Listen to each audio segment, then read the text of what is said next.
Welcome to Closet Coaching. I want to talk about emotional eating versus binge eating. I've had a lot of questions about my course, but also I just want to answer this in general because there's a lot of people out there who are like, I don't really restrict or binge eat. Like I've worked through diet mentality, but I still deal with emotional eating. And I think emotional eating is different. And in fact, a lot of people will recover from binge eating and still be emotionally eating. So I think that there's a separate layer that needs to be addressed. But here's how I see it as related. And as far as like the way I teach this with clients and also in my course, the foundation of emotional eating, like under it, all like diet mentality and diet culture and restriction still has to be resolved before we can get to the emotional eating layer. And I explain more about this at length in my course.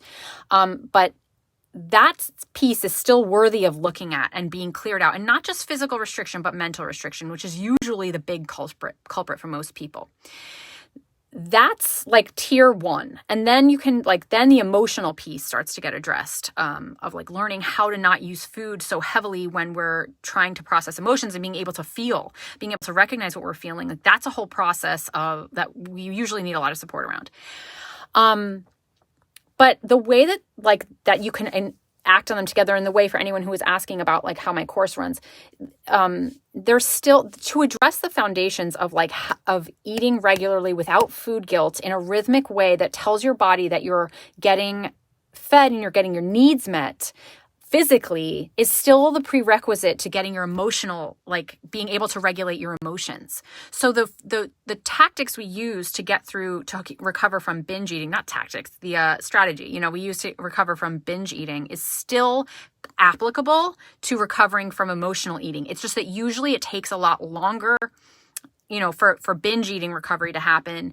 Whereas if someone's just emotionally eating, you're still going through the same steps, but you'll move through them faster. Like that will resolve faster so that you can get to the emotional layer faster. So it's the same technique actually that we use to address both emotional eating and binge eating recovery.